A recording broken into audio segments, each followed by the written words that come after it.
Hello and welcome to another video on the JJ Think Tank. So today I want to talk about the search for the historical Jesus.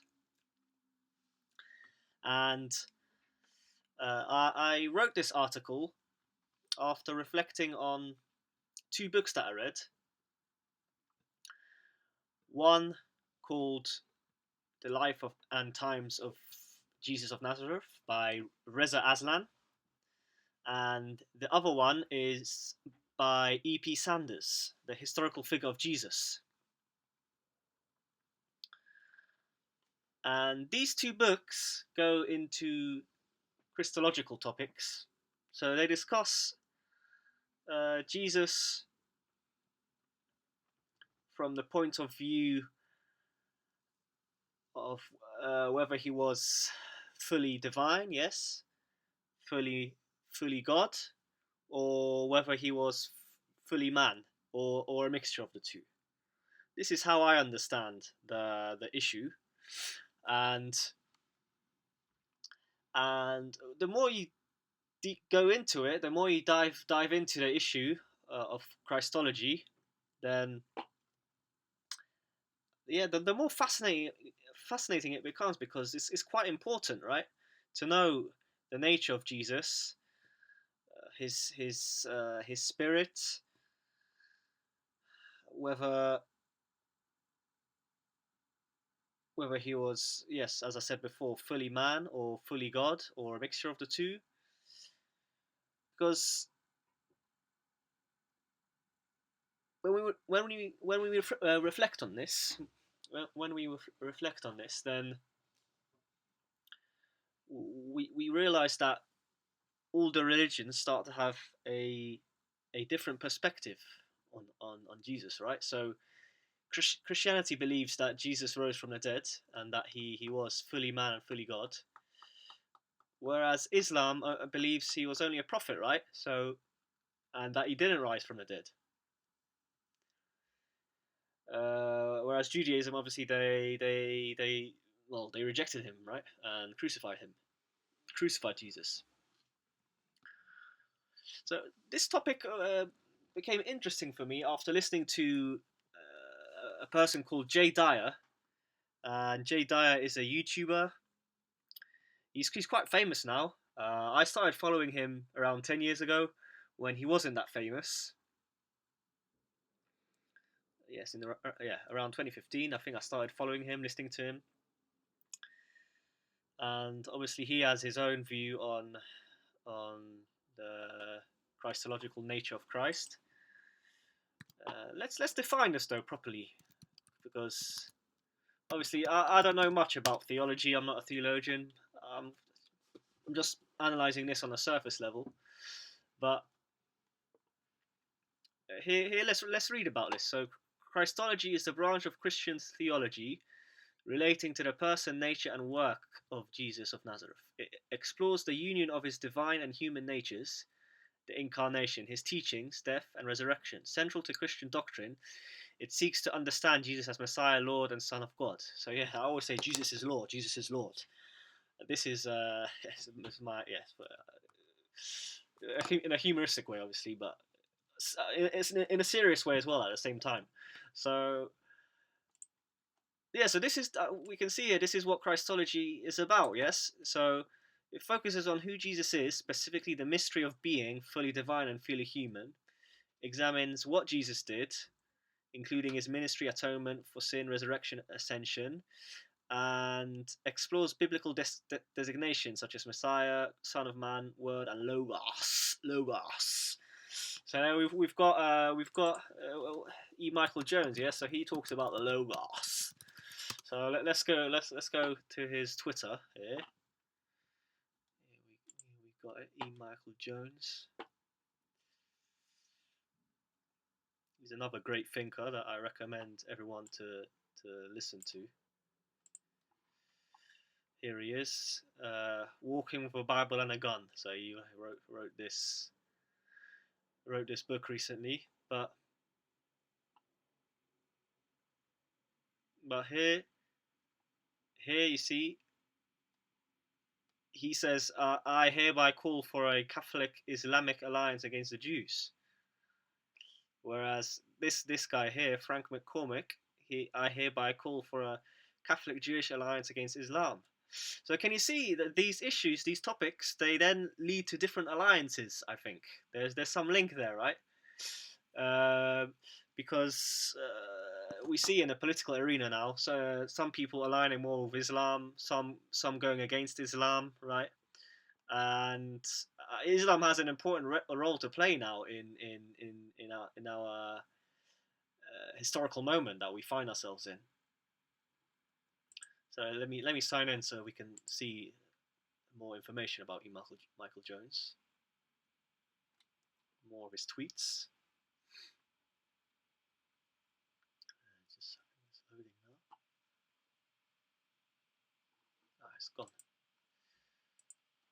Let me type here.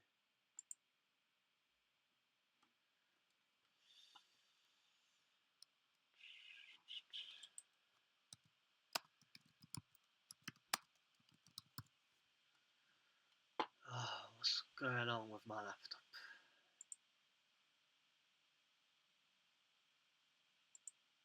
So yeah, we know that it's escalating in Iran. It really is escalating. Hopefully there isn't a world war or something, because this obviously won't be good for all of us. So yeah, here's E. Michael Jones, and so this is his perspective about Sean Hannity, for example. Hannity is following in the footsteps of Martin Luther, who left the church because he couldn't maintain his vow of chastity and blamed the Pope for his behavior. So yes, so because yeah, in Poland, obviously Poland is a Catholic country, so we support the Pope. But then there are strains in, well, not strains, but there are Polish people who are Orthodox, and obviously Orthodoxy, they're against the Pope, right?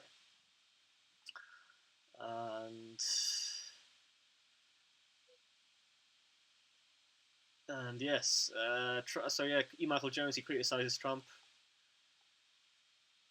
saying he's deluded now. I mean, yeah, I changed my mind about Trump. Before I supported him, but I don't support him anymore because he hasn't fulfilled his promises. He hasn't done well. He has, yeah, well, he hasn't fulfilled his promises. He hasn't done what he was meant to do.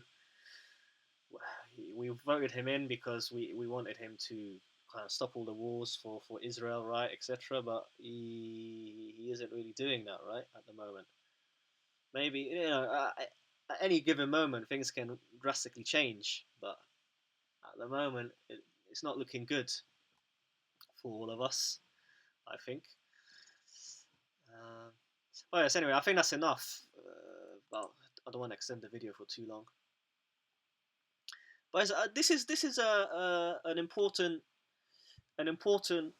passage from the Bible, Matthew 10:34, and it goes like so: "Do not think that I have come to bring peace to earth. I have not come to bring peace, but the sword." And then, well, with this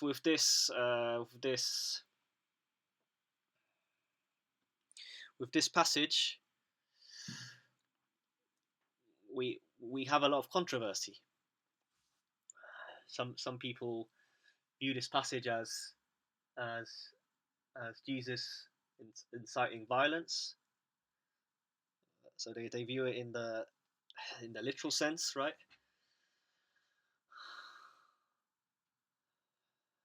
But then there are other metaphorical interpretations, more nuanced ones,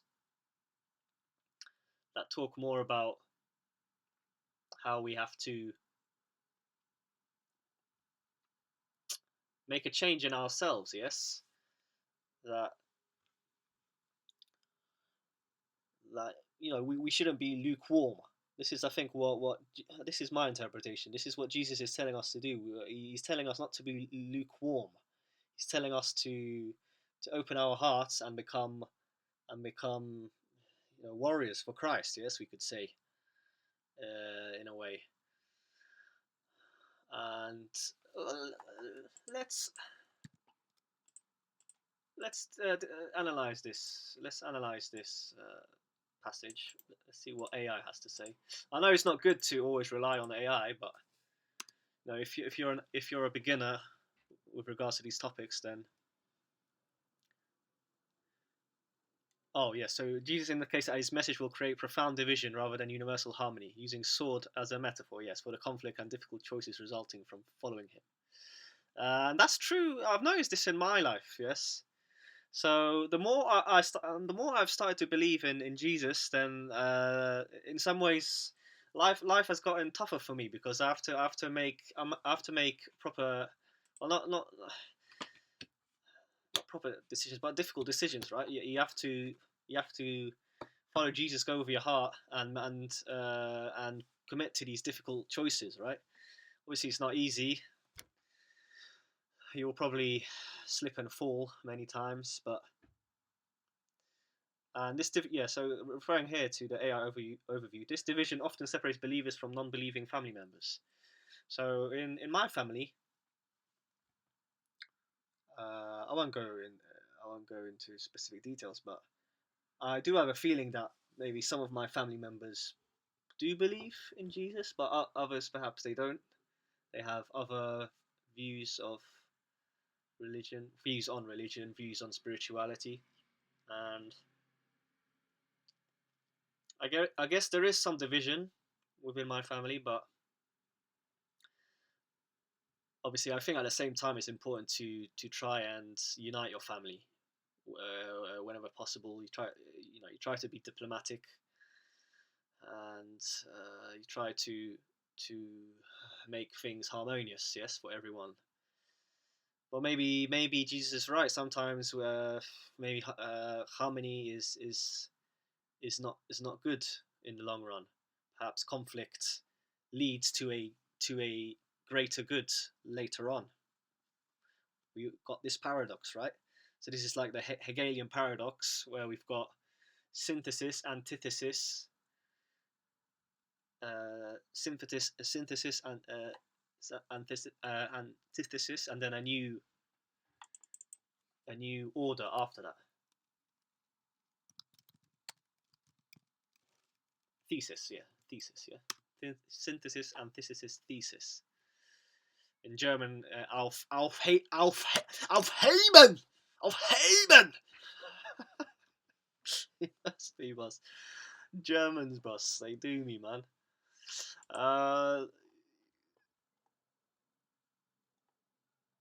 Yes, so I mean Hegel's interesting. I've never, to be honest, I've never been a fan of Hegel. His philosophy has never really appealed to me. It's too abstract and you could say possibly divorced from reality. It's hard to relate to it, which is why I prefer Kierkegaard, because he was a philosopher who talked about the subject, what it means to be a subject, and he provided a completely different perspective on Christianity, I believe, and one that really helps the concrete human individual, right? And he was a very deep thinker, I think. In the past, I read a few of his books. At the moment, I'm actually reading this one here,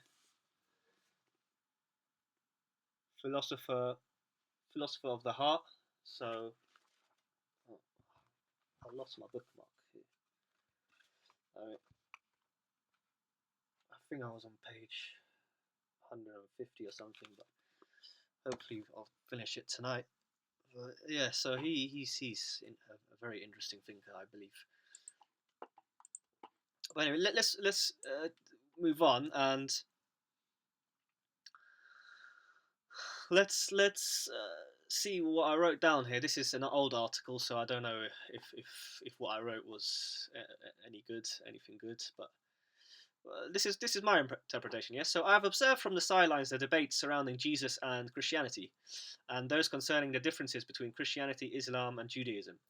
They are fascinating, but at times also frustrating because they smell of a legalistic, moralistic mind, and the debates are imbued with intellectual pride, and this is definitely true.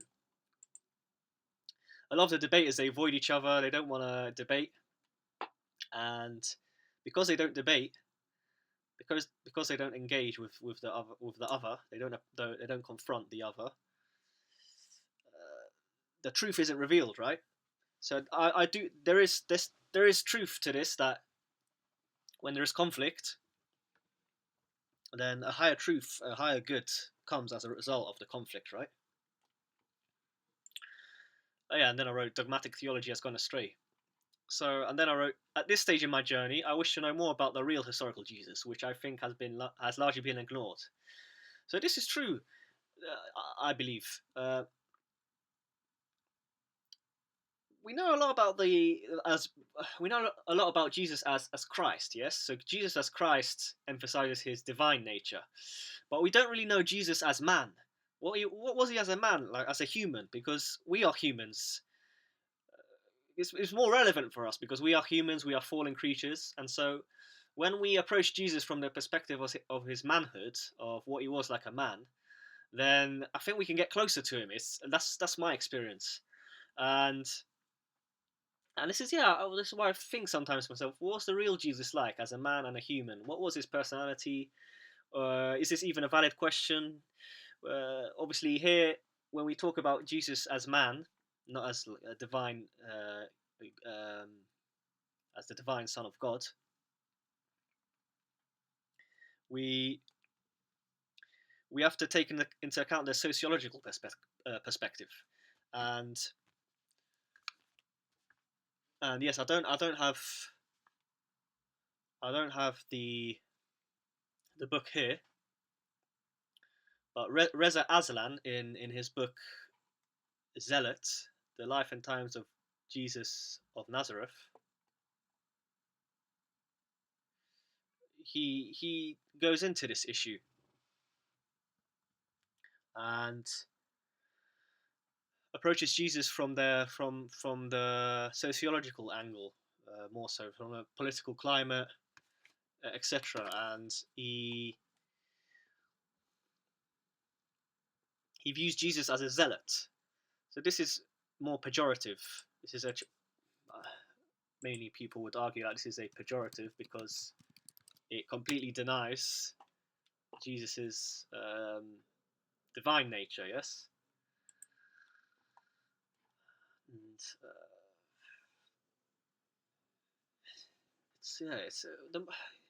so many paradoxes, so many uh, layers of analysis, and sometimes it's hard to get a grasp of all of this at the same time, concurrently. Yes. So yes, then I wrote here, we are well acquainted with the posthumous depiction of Jesus in the Bible as Jesus Christ, but do not know much about the historical version of Jesus.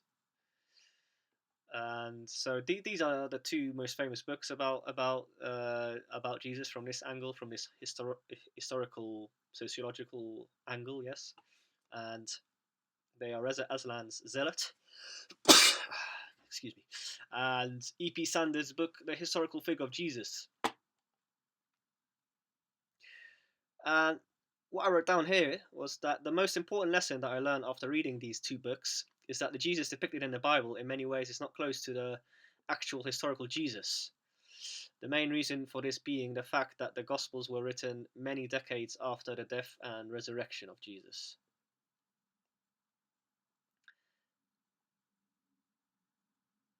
When you start to think about this is true.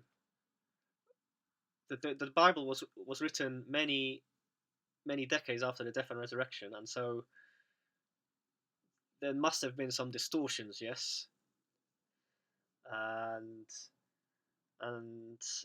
this is why we have so many interpretations, right, of the Bible, so many denominations of Christianity, so many splits, constant splits, right?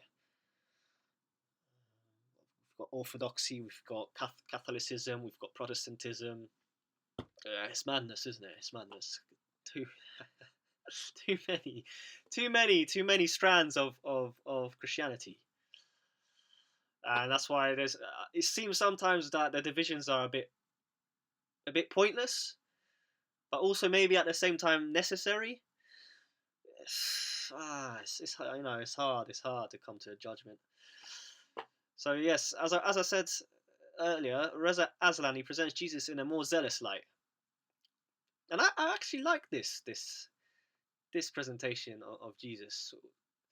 Nowadays we have this view of Jesus as being kind of very peaceful, harmonious. Of course he was like this, but then he did have this like aggressive, zealous, passionate side, right? So where he went to the tax collectors with his whip, and obviously he was he was with his whip, right? Jesus and the whip cleanses the temple by making a whip of cords to drive out merchants, cattle, and sheep, while overturning money changers' tables to stop the commercialization of my father's house. So this act symbolizes divine authority, zeal, and judgment, showing a moment of intense righteous anger. And yes, this view of Jesus, this perspective, this side of him is definitely not emphasized enough in the modern era, especially in the West, I believe.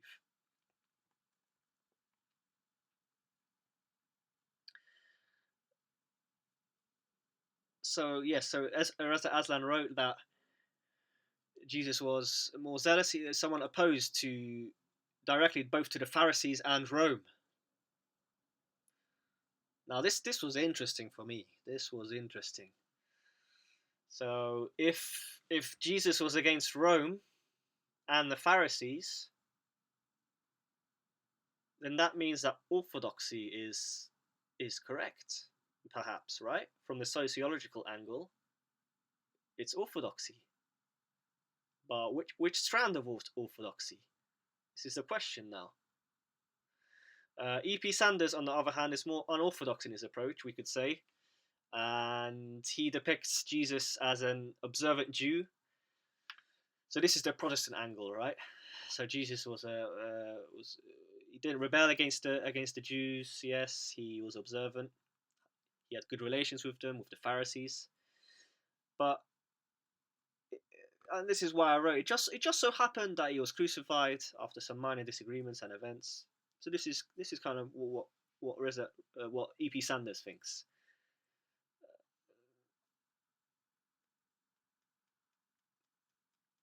Yeah, so from this angle, Jesus is a it's pretty much he's a Jew then in this case if we take the perspective of E.P. Sanders, and therefore Jesus, he wasn't really against the Jews and Israel. This is my interpretation. I think I talk about this a bit later on. But let me see what else I wrote here.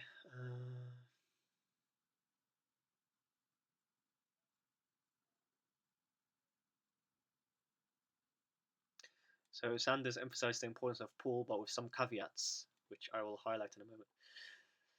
Yeah, so now here's my conclusion. So I was always of the mind that Jesus was more opposed to the Jews. So E.P. Sanders presents Jesus as being more cordial when it came to the Jews, whereas whereas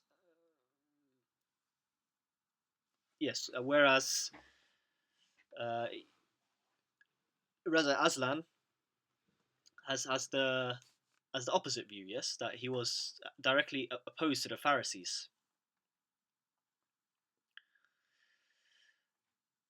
But, and this is where E. Michael Jones comes in. So E. Michael Jones doesn't believe that Jesus was against Rome,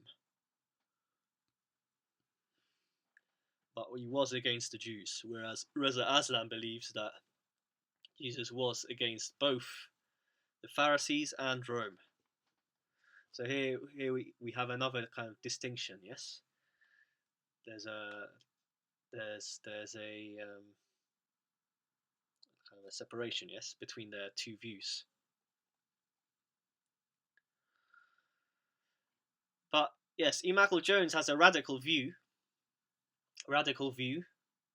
I guess similar in a way to Reza Aslan, to the Iranian, yes. Which is that since the Jews, well, since the ethnic group beginning with J, since they crucified Jesus, they are the enemies of the whole of mankind. This is E. Michael Jones's radical view. Here, I must say I don't agree. I think a lot of Jews are if we define a Jew as being kind of an ethnic Jew with a lot of Jewish blood, then I believe there are some Jews who are genuinely good and converted to Christ. Yes, of course, many are not, and they are causing a lot of havoc, right, in the world. But I'm not so radical like E. Michael Jones in this sense. I think a lot of Jews are just normal people. They're not bad people really, and perhaps they have different religious views. But I guess here as well, it's important to define who is a Jew. What is a Jew? Is a Jew basically someone who rejects Christ, or is a Jew someone who follows Judaism, or is a Jew something to do with DNA, with their genetics? The deeper you go into these issues, there's so many more angles to cover, and it's hard to come to a conclusion at the end of the day. This is why I'm kind of philosophizing, having this monologue, this uh, this process, this stream of consciousness. Because I guess when you speak, you come to your own judgments. Yes, maybe something will be clarified in your brain, something will pop up.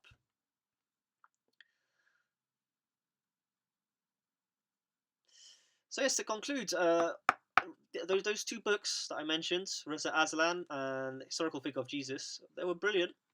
I recommend everyone who is new to Christology, to Christological topics, to read these two books, because they are a nice starting point to the topic, and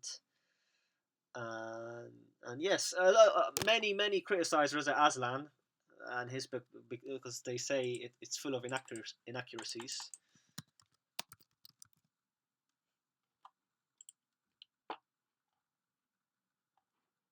Let's go on the book.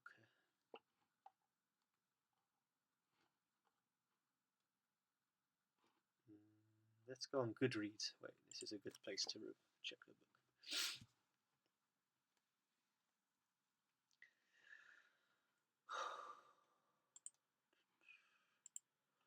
So yeah, it's got what? It's got 4 out of 5 nearly.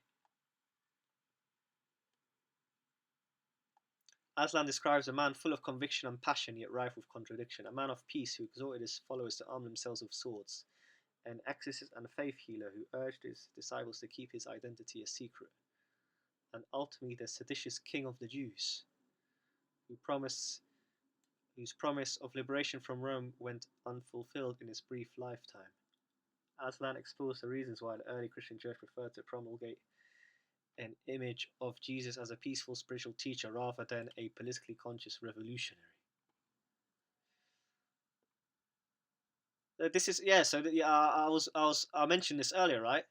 So we have the hippie like view of Jesus as a spiritual teacher. So the hippies state Jesus is love. I mean, they are right on one level, but then if you ignore the political aspect, the revolutionary aspect, then we also miss other parts of Jesus's character and personality, I believe. And by this I mean his nature as a man, yes, rather than as a God, yes. Definitely. So this book definitely makes you question. It instigates thought. It instigates passion about these topics. And yes, maybe if I find some time in the future, I'll read some more books about Christology and about Jesus's nature. So this is probably I guess the end of my video. And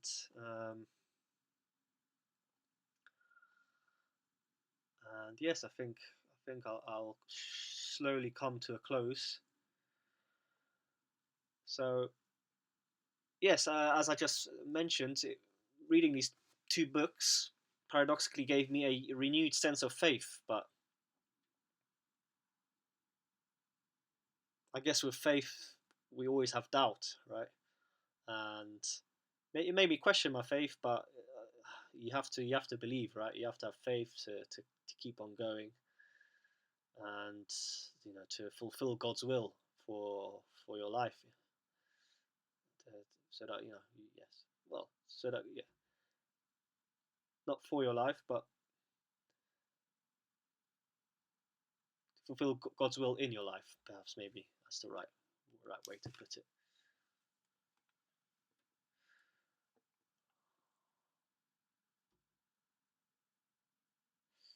And yes, my last comment, specifically regarding the two books, is that Sanders claims that Jesus was not really concerned with the Gentiles. And this is controversial, because if Jesus is not really concerned with the Gentiles, if he doesn't care about people who are not from Israel, people from from England, from Poland, from Germany, any countries, from Russia, because these are all Gentiles, right? They're not from Israel. So if this is true, then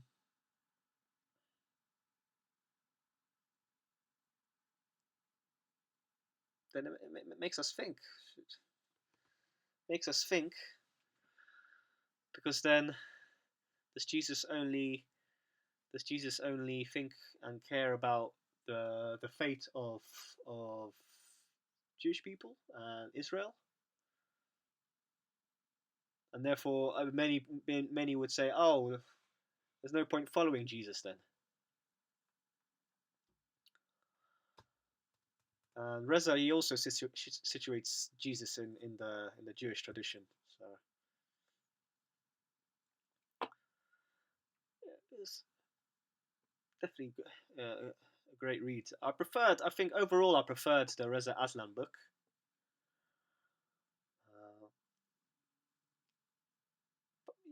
Paradoxically, even though it apparently has a lot of errors, but I don't know, maybe it doesn't. This book inspired me more. It renewed my faith in Jesus, as opposed to the E.P. Sanders book.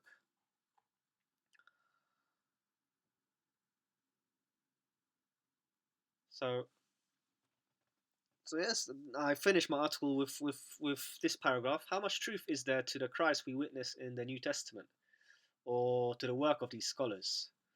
With this in mind, I shall end the article with a quote from Kierkegaard. Science and scholarship want to teach that becoming objective is the way. Christianity teaches us that the way is to become subjective, to become a subject.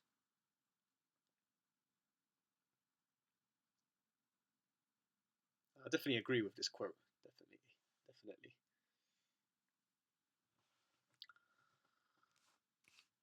And it's all a paradox at the end of the day, and how to um, solve this paradox is a mystery, really. All we can do is just live our life and have faith. So that's the end of the video. I hope you enjoyed this video. I know I was rambling on a bit. Perhaps I spread more confusion than clarity, but I know I'm just sharing my thoughts, my ideas, and my experience, really, philosophizing and thinking about topics such as these. So if you enjoyed this video, don't forget to like and subscribe. It will help me grow the channel, spread more vital information. As Alex Jones says, we are all Alex Jones. I bought this from Infowars back in the day. Overall, I'm still a fan of Alex Jones, but I don't agree with everything that he says. But, yeah. Anyway, yes, that's the end of my video. See you on the next one.